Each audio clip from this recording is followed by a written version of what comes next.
Olá, hoje é a nossa última aula de introdução à engenharia e hoje a gente vai conversar um pouquinho sobre a história dos pioneiros da engenharia no Brasil.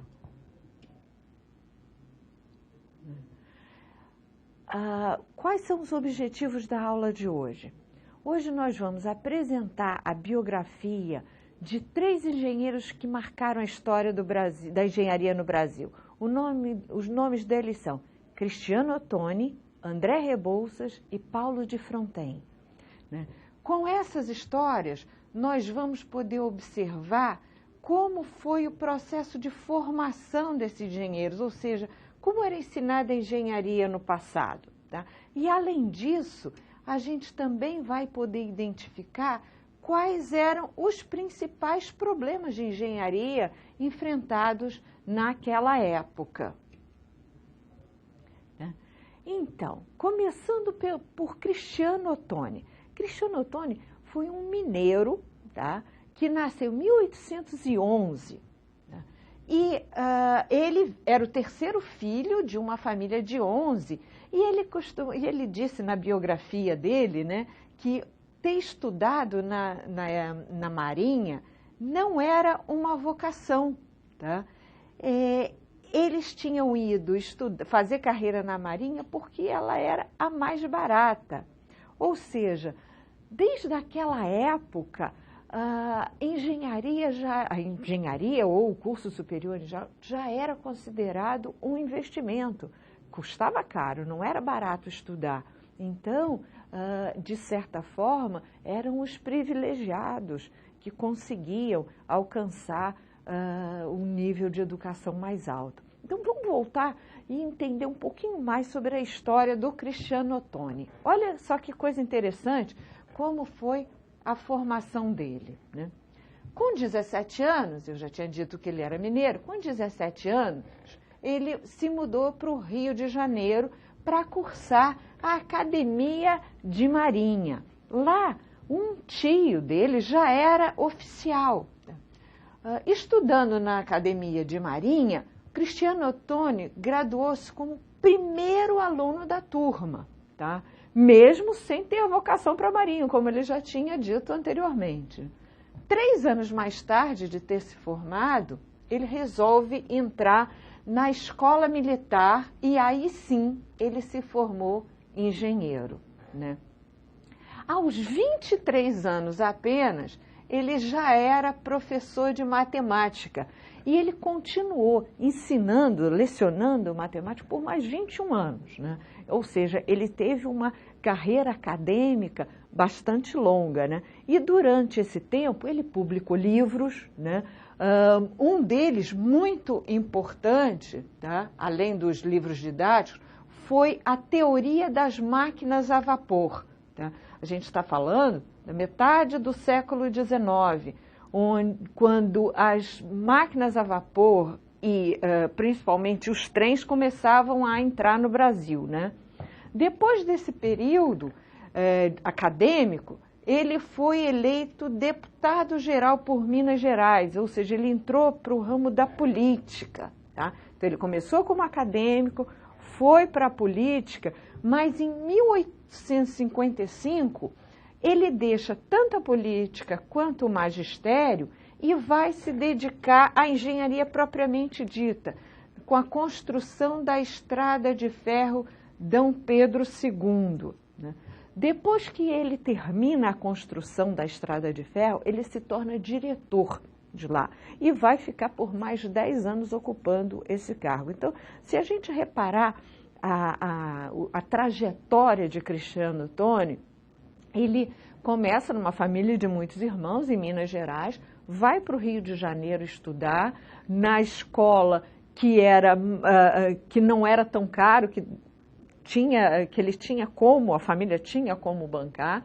Lá, formado em primeiro lugar, ele resolve dar um próximo passo e vai estudar engenharia na escola militar e, a partir daí, ele se dedica com muito sucesso à carreira acadêmica, à política, à engenharia e também à gestão de empresas. Tá? Então, é uma carreira bem interessante. Né?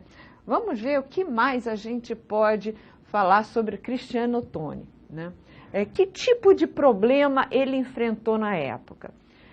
No livro, ele escreveu vários livros, né? No livro O Futuro das Estradas de Ferro no Brasil, que foi publicado em 1859, ele coloca a seguinte reflexão: a transposição da Serra do Mar representava um problema de engenharia para o qual muitos duvidavam haver solução, haja vista a falta de mão de obra especializada no Brasil. Ou seja, a gente está falando da metade do século XIX, quando havia o desafio de integrar o país, de colocar as estradas de ferro aqui, construir essas estradas de ferro, e Cristiano Ottoni reflete que a coisa mais difícil foi transpor, né, a Serra do Mar, né, com a estrada de ferro, mas principalmente pela falta de mão de obra especializada no Brasil. E a gente vai ver que, ao longo da história da engenharia, a formação de mão de obra continua sendo um desafio importante. Tá? E você faz parte dessa trajetória. Vamos melhorar a engenharia no país. Né? Então, vamos ouvir um pouquinho mais sobre Cristiano Ottoni, um desses pioneiros da engenharia. Né? Qual foi o legado que ele nos deixou? Bom, Cristiano Ottoni é considerado o pai das estradas de ferro no Brasil. Tá? Renomado engenheiro mecânico, Ottoni conseguiu aliar as perspectivas técnicas e estratégicas, lançando as bases para uma política de integração do país. A estrutura que ele criou foi fundamental para o futuro do transporte ferroviário no Brasil.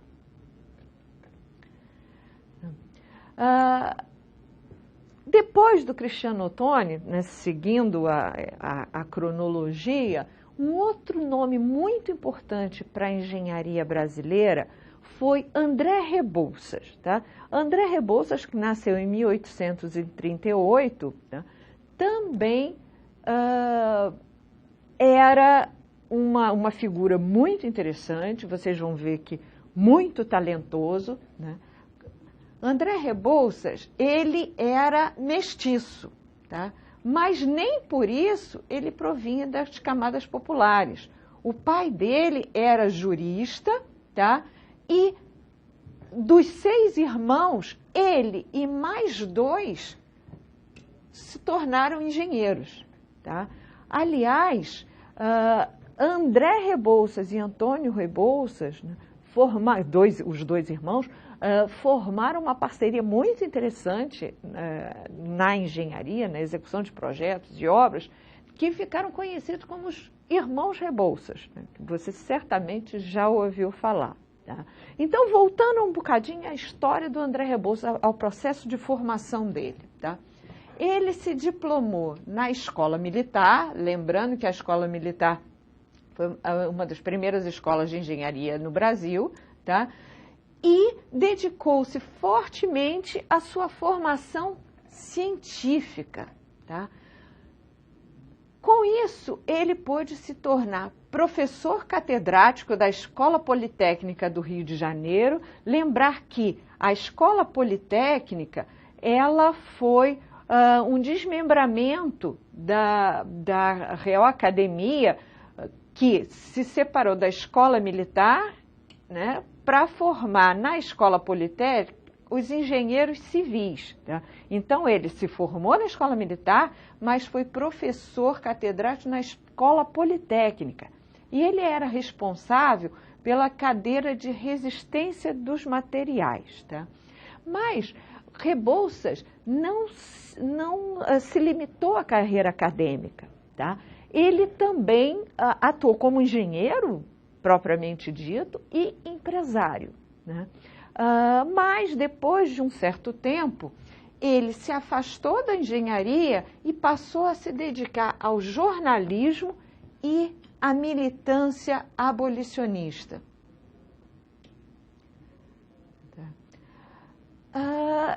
Agora, quais foram os problemas de engenharia que Rebouças enfrentou? Será que foram parecidos com o de Cristiano Ottoni? A gente já está falando aqui de uma geração além, a gente já está na segunda metade do século XIX. Vamos ver o que Rebouças enfrentava. Bom, Rebouças foi um dos primeiros engenheiros no Brasil a utilizar o cimento. O cimento era, na época, uma inovação em termos de engenharia civil. E ele também foi um dos primeiros a usar impermeabilizantes para estacas e a destacar a importância do uso da madeira nas obras. Quer dizer, Rebouças estava muito preocupado com processos de inovação, tá? Rebouças também ganhou fama no Rio de Janeiro, que era na época a capital do Império, ao solucionar o problema do abastecimento da água já em 1870.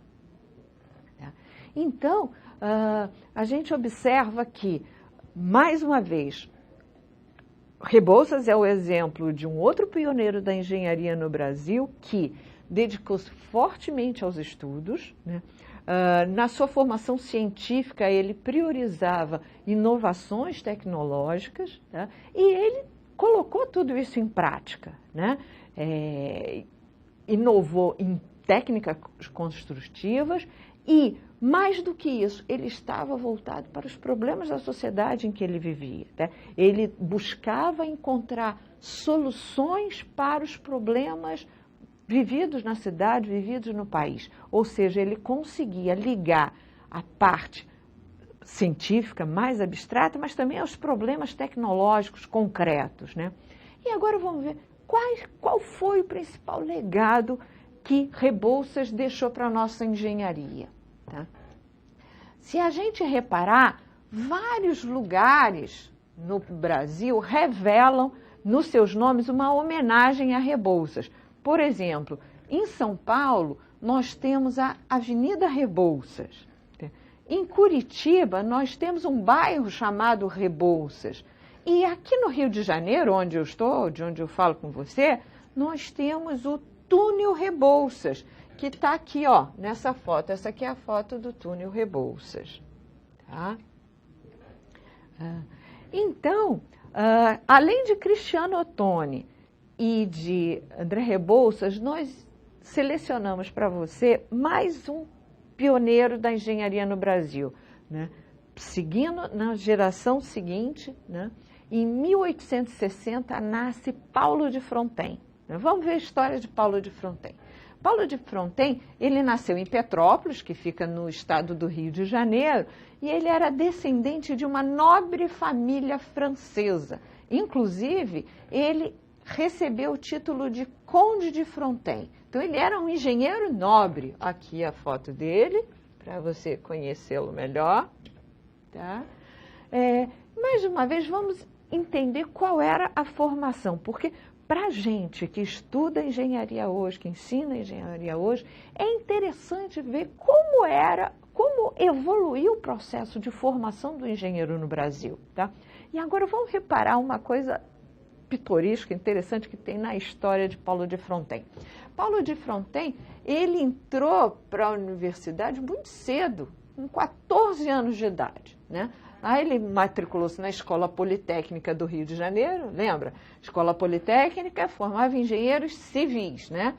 E já com 19 anos de idade, ele se forma. Ele fez 5 anos de universidade e se formou em engenharia civil e geográfica, mas também conseguiu diploma de bacharel em ciências físicas e matemáticas. Mas ele não ficou satisfeito com isso. Ele ficou mais um ano na Escola Politécnica e formou-se também em engenharia de Minas. Ou seja, com 20 anos de idade, ele já tinha uma formação acadêmica, uma formação básica bastante completa, que ia da engenharia civil para a engenharia de Minas, passando pela geografia e pelas ciências físicas e matemáticas, né? É claro que com isso ele tinha que se tornar professor, né? Então, ele vai lecionar primeiramente no Colégio Pedro II, no Rio de Janeiro, e mais tarde ele se torna professor da escola onde ele estudou, a Escola Politécnica do Rio de Janeiro. Mas, mais uma vez, assim como os outros pioneiros da engenharia que nós estudamos, ele também, Paulo de Fronten, não fica somente na vida acadêmica. Ele vai colocar os conhecimentos dele em prática, né? E aí ele assume o posto de engenheiro-chefe, tá? No escritório de obras do novo abastecimento de água da cidade do Rio de Janeiro. Depois de ter trabalhado lá e aprendido bastante sobre o problema de abastecimento de água e de infraestrutura da cidade, ele resolve fundar uma empresa. Ele funda a Empresa Industrial Melhoramentos do Brasil, tá? Cujos projetos realizados incluíram, inclusive, a construção de uma estrada de ferro. Ou seja, Paulo de Fronten dedicou os conhecimentos dele, tá, à construção da infraestrutura do Brasil. A gente está falando do final do século XIX, onde o Brasil estava se modernizando, né? Então, ele trabalha com abastecimento de água, como funcionário de uma grande organização da cidade. Depois ele se torna empresário, ele funda uma empresa de construção, né? E vai construir, entre outras coisas, estradas de ferro, né? Mas também não para por aí. Paulo de Fronten, com essa experiência toda, no início do século XX, tá? Ele passa a dirigir a Estrada de Ferro Central do Brasil. A Estrada de Ferro Central do Brasil é aquela mesma empresa que mudou de nome, que Cristiano Ottoni trabalhou também, que Cristiano Ottoni também foi diretor da mesma empresa que depois Paulo de Fronten assume, tá? Que é a estrada que passou a ser chamada Estrada de Ferro Central do Brasil. Mas, mais uma vez, Paulo de Fronten não para aí. Ele também atuou como político. Ele foi senador e prefeito do Rio de Janeiro. Tá? Então, o que a gente observa? Cristiano Ottoni, Rebouças e Paulo de Fronten, tá, são exemplos de engenheiros que se dedicam fortemente à sua formação científica e técnica, atua sobre problemas concretos da sociedade e acaba, de alguma forma, interagindo com problemas mais amplos da sociedade como um todo, que vão além da engenharia propriamente dita, né? Seja na causa abolicionista, no caso de Rebouças, ou como político, como foi o caso de Cristiano Ottoni e de Paulo de Fronten, né? Agora, vamos observar como é que os problemas de engenharia evoluíram nesses mais ou menos 50 anos da história desses três engenheiros, né? Os problemas enfrentados por Paulo de Fronten, tá, estão muito relacionados à infraestrutura da cidade do Rio de Janeiro, né? Então, com menos de 30 anos, lembra que ele começou na universidade com 14 anos de idade, né? Com menos de 30 anos, ele foi nomeado para a Inspetoria das Águas do Rio de Janeiro, né? E lá, ele propôs uma operação que visava aumentar em apenas uma semana, olha só, uma semana, o potencial de abastecimento de água da cidade, que estava sofrendo uns efeitos terríveis de seca, tá? Paulo de Fronten ele conseguiu cumprir a tarefa de levar água para a cidade, e esse feito ficou conhecido como Água em 6 dias. Tá? não é de admirar que depois disso ele tenha se tornado prefeito da cidade, né? Quando você resolve um problema dessa magnitude, dessa importância para uma comunidade, de fato, mostra que ele tem uma liderança considerável, né? E aí, qual foi o legado, então, para a engenharia, né, de Paulo de Fronten? Tá? Paulo de Fronten, ele é o considerado patrono da engenharia brasileira. Tá? Aqui tem um selo comemorativo, ok? Tá?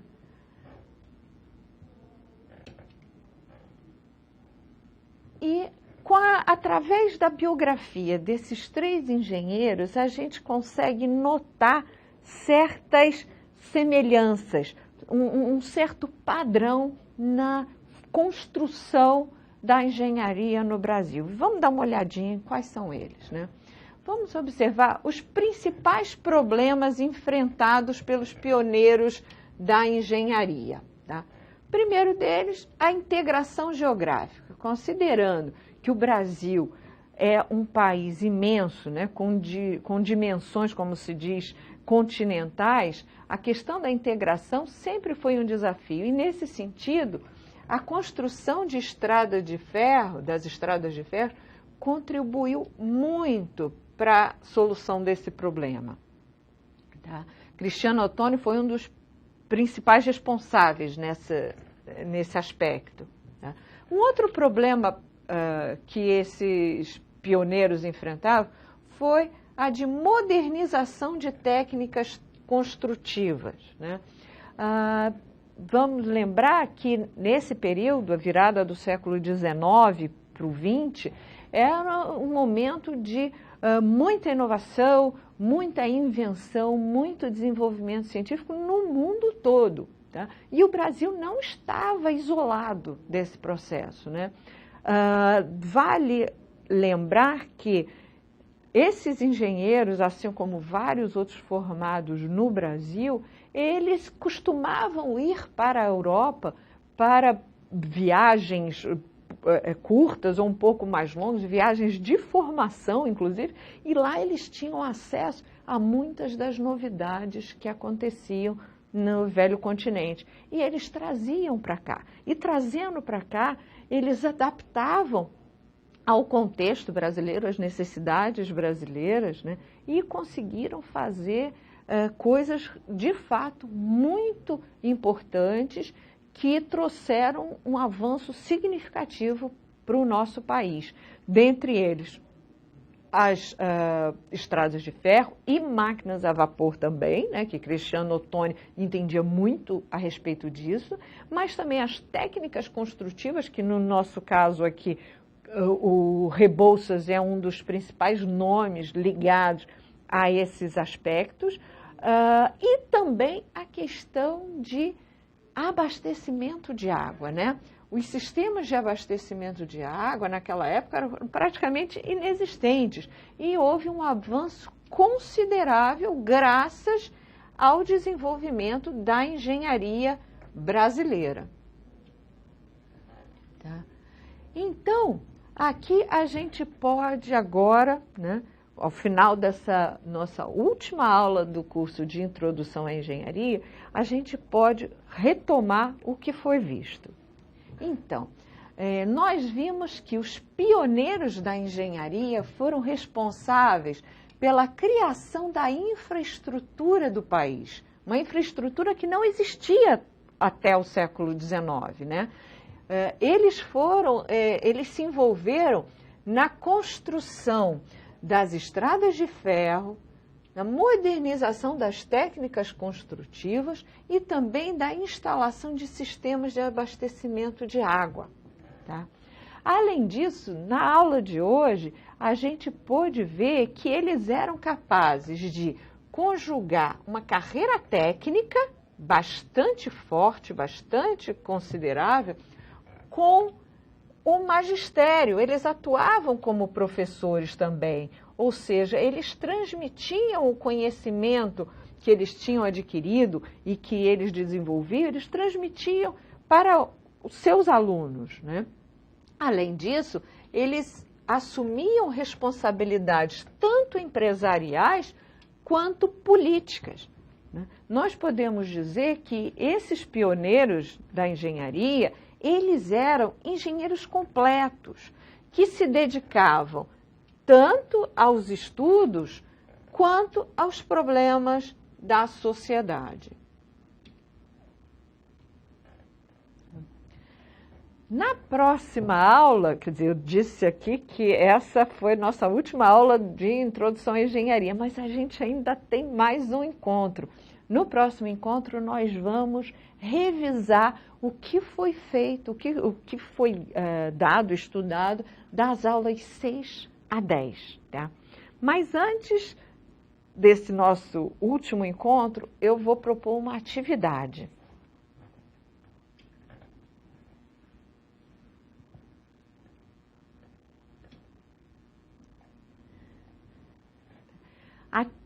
A nossa última atividade do nosso curso de Introdução à Engenharia vai ser o seguinte: eu quero que você entreviste um engenheiro, tá?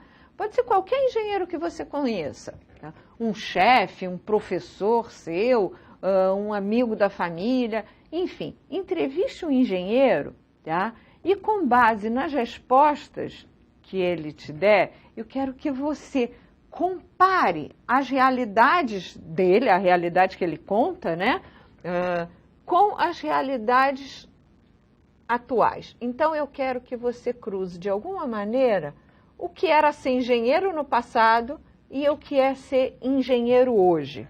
Tá?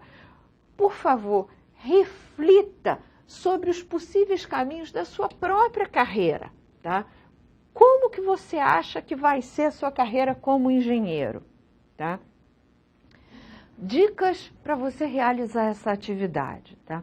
A pessoa que você vai entrevistar, tá? Você pergunta: onde que você estudou? Como foi o seu curso? Né? Que tipo de matéria você estudava? Né? Como eram seus professores? Né?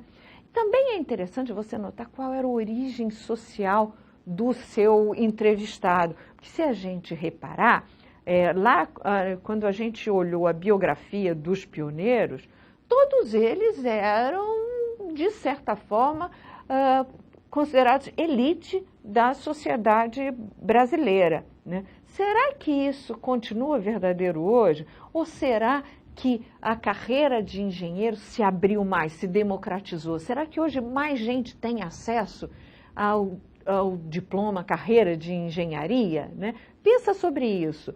Tá? Além disso, durante essa conversa com o seu entrevistado, com o seu engenheiro entrevistado, conversa com ele também sobre as oportunidades de carreira que ele percebe hoje em dia e também sobre quais são os problemas que ele considera mais urgentes hoje em dia.